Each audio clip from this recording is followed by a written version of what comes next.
ان الحمد للہ والصلاة والسلام علی رسول اللہ۔ رمضان المبارک کا مہینہ شروع ہو چکا ہے اور اس مہینے میں نیک اعمال کی بڑی ہی فضیلت ہے۔ اللہ کے نبی صلی اللہ علیہ وسلم نے فرمایا کہ تمہارے پاس رمضان کا مہینہ آیا ہے جو کہ برکت کا مہینہ ہے۔ اللہ تعالیٰ تمہیں اس مہینے میں اپنی رحمت سے غنی کرتا ہے اور اپنی رحمت نازل فرماتا ہے، گناہوں کو معاف فرماتا ہے اور دعا کو شرف قبولیت سے نوازتا ہے۔ اللہ تعالیٰ اس مہینے میں نیکی اور بلائی کے کاموں میں تمہارے ذوق و شوق اور رغبت کو دیکھتا ہے اور اپنے فرشتوں کے سامنے تم پر فخر کرتا ہے۔ سو تم بھی اللہ تعالیٰ کو اپنی طرف سے خیر و بلائی کا مظاہرہ دکھا دو، اور وہ شخص تو بہت ہی بدبخت ہے جو اس مہینے میں بھی اللہ تعالیٰ کی رحمت سے محروم رہا۔ اب اس مہینے میں نیک اعمال کی فضیلت اہمیت تو بہت بتائی گئی، لیکن اس میں جو ایک شرط ہے، کہیں کسی بھی نیک عمل میں جو شرط ہے وہ ہے کہ اس نیک عمل کے پیچھے انسان کا تقوی ہو، اخلاص ہو۔ اگر کوئی شخص روزہ رکھتا ہے، نماز پڑھتا ہے، قرآن پاک کی تلاوت کرتا ہے، لیکن اس میں اخلاص نہیں ہے، اس میں دکھاوا آ جاتا ہے، وہ دکھانے کے لیے کرتا ہے یا پھر اس لیے روزہ رکھتا ہے کہ لوگ کیا کہیں گے کہ سب لوگوں نے روزہ رکھا ہوا ہے، اس نے روزہ نہیں رکھا، سب لوگ رمضان میں نماز پڑھتے ہیں، یہ نماز نہیں پڑھتا، تو وہ لوگوں کے لیے نماز پڑھتا ہے، دکھاوے کے لیے نماز پڑھتا ہے۔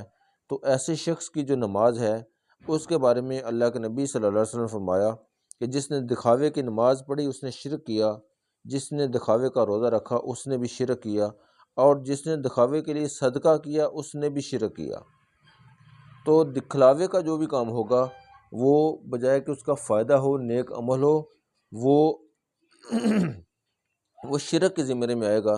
اور شرک بہت ہی بڑا گناہ ہے۔ یہ ایسا گناہ ہے کہ جس کو اللہ تعالیٰ کبھی بھی معاف نہیں کرے گا۔ اللہ تعالیٰ فرماتا ہے کہ ان اللہ لا یغفر ان یشرک بہ ویغفر ما دون ذلک لمن یشاء، کہ اللہ تعالیٰ نے یہ فرما دیا کہ اللہ تعالیٰ جس بھی گناہوں کو چاہے گا معاف کر دے گا، لیکن شرک ایسا گناہ ہے کہ جس کو اللہ کبھی بھی معاف نہیں کرے گا۔ ایک دفعہ اللہ کے نبی صلی اللہ علیہ وسلم نے فرمایا کہ کیا میں تمہیں ایک ایسا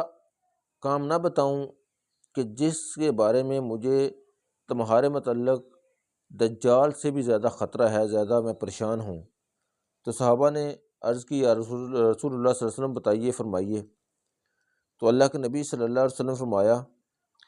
کہ جو شخص نماز پڑھ رہا ہو اور وہ اپنی نماز کو صرف اس لیے سنوار دے کہ اس کو کوئی دیکھ رہا ہے، تو یہ شرک مخفی ہے، یہ مخفی شرک ہے۔ تو اللہ کے نبی نے ایسی نماز کو، ایسے نیک عمل کو جو دکھاوے کے لیے ہو، اس کو شرک قرار دیا ہے۔ ایک دفعہ اللہ کے نبی صلی اللہ علیہ وسلم نے فرمایا کہ دکھاوے کے لیے کیا جانے والا جو عمل ہے وہ اس کرنے والے پر لٹا دیا جائے گا، اور شہرت کے لیے کیا گیا عمل بھی اس پر لٹا دیا جائے گا۔ حضرت امام بخاری رحمہ اللہ نے ایک حدیث نقل کی ہے کہ جس میں وہ اس آیت کی تفسیر بیان کرتے ہیں جو سورۃ الانعام کی آیت نمبر 82 ہے، الذین آمنوا ولم یلبسوا ایمانہم بظلم، کہ جو لوگ ایمان لائے اور پھر انہوں نے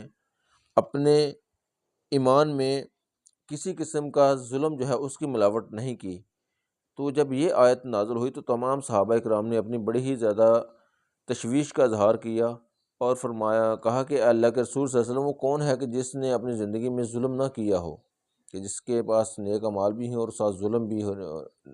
نہ ہو۔ انسان زندگی میں کہیں نہ کہیں تو ظلم کرتا ہے۔ تو اللہ کے نبی صلی اللہ علیہ وسلم نے فرمایا کہ یہ وہ ظلم نہیں ہے جو تم کہتے ہو، بلکہ یہ وہ ظلم ہے جس کا ذکر حضرت لقمان نے کیا تھا، اور انہوں نے اپنے بیٹے کو نصیحت کی تھی اور فرمایا تھا کہ ان الشرک لظلم عظیم، سورہ لقمان کی آیت نمبر 13 ہے، اور انہوں نے کہا کہ جو شرک ہے یہ بہت بڑا ظلم ہے۔ تو یہ اس شرک کے بارے میں، ظلم کے بارے میں کہا جا رہا ہے جو شرک ہے۔ تو نیک اعمال جو ہیں وہ تو بہت ہی زیادہ فضیلت اور درجے کا باعث تب ہوں گے جب ان اعمال کے پیچھے صرف اللہ کی رضا ہوگی، صرف اخلاص ہوگا، اس میں کسی کو دکھلاوے کے لیے عمل نہ کیا ہوگا۔ تو ایسا عمل جو کسی کو دکھلاوے کے لیے کیا جائے وہ عمل فائدہ دینے کی بجائے اتنا زیادہ نقصان دہ ہے کہ وہ شرک کے زمرہ میں آتا ہے، اور شرک جو ہے وہ ایسا گناہ ہے جو کبھی بھی معاف نہیں ہوگا۔ تو اللہ تعالیٰ سے دعا ہے کہ اللہ تعالیٰ ہمیں شرک سے اور دکھلاوے کے اعمال سے محفوظ فرمائے۔